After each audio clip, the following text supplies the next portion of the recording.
హైకోర్టులో ప్రణీత్ రావుకు చుక్కెదురైంది. ప్రణీత్ వేసిన పిటిషన్ను తెలంగాణ హైకోర్టు ఎలాంటి కండిషన్లు లేకుండా కస్టడీకి ఇచ్చారని పిటిషన్ వేశారు ప్రణీత్ రావు.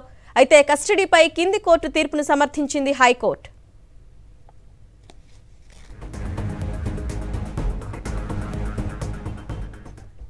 రైట్, ఇదే అంశంపై అప్డేట్స్ మా ప్రతినిధి వాసు అందిస్తారు. వాసు చెప్పండి, ప్రణీత్ పిటిషన్ లో ఒక పద్ధతి ప్రకారం విచారణ జరగట్లేదు అని చెప్పి పేర్కొన్నారు కదా, అందుకే బెయిల్ కోర్టు కొట్టేసిందంటారా?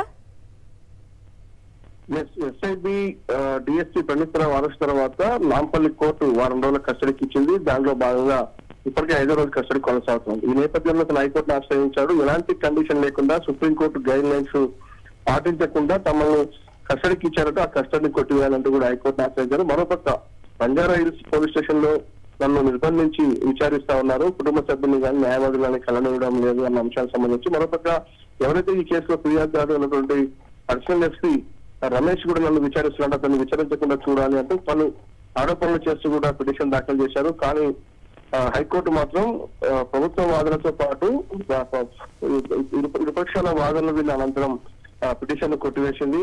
కింది కోర్టు ఇచ్చినటువంటి ఆర్డర్ను సమర్థిస్తూ కూడా దర్యాప్తు జరుపుకోవచ్చు కూడా క్లియరెన్స్ ఇచ్చింది. అంటే ప్రధానంగా కూడా ఈ కేసుకు సంబంధించి అంటే చాలా సంచలనం తెచ్చినటువంటి కేసు. అనేక మంది నేతల ఫోన్ ట్యాపింగ్ తో పాటు ప్రైవేట్ వ్యక్తులు, రియల్ ఎస్టేట్ వ్యాపారులు, కొంతమంది కుటుంబ సభ్యుల ఫోన్లు కూడా ట్యాప్ చేశారన్నటువంటి ఆరోపణల నేపథ్యంలో ఒక కీలక దర్యాప్తు సాగుతుంది. ప్రత్యేకమైనటువంటి ఒక విభాగాన్ని ఏర్పాటు చేసి విచారణ సాగుతున్న నేపథ్యంలో ఈ సమయంలో ఇతనికి ఏదైతే బెయిల్ సంబంధించినటువంటి వ్యవహారం కావచ్చు, లేదంటే కస్టడీ సంబంధించినటువంటి నిబంధనలు కానీ సమర్థిస్తే మాత్రం ఖచ్చితంగా కేసు తప్పుదో పట్టే అవకాశం ఉంది, సాక్ష్యాధారాలు దొరికే అవకాశం ఉంది. ఎక్కడ కూడా మీడియాకు లీడ్ ఇవ్వడం లేదు, విచారణ పారదర్శకంగా సాగుతుందని పోలీసులు వేసిన కౌంటర్లు సమర్థిస్తూ కూడా హైకోర్టు ఆదేశాలు జారీ చేసింది.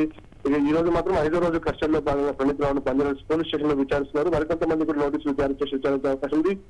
ఈ రోజు రేపు కస్టడీ అయిపోతే కొన్ని కీలక అరెస్టు కూడా జరిగే అవకాశాలు కనిపిస్తా ఉన్నాయి. Right Vasu, thank you.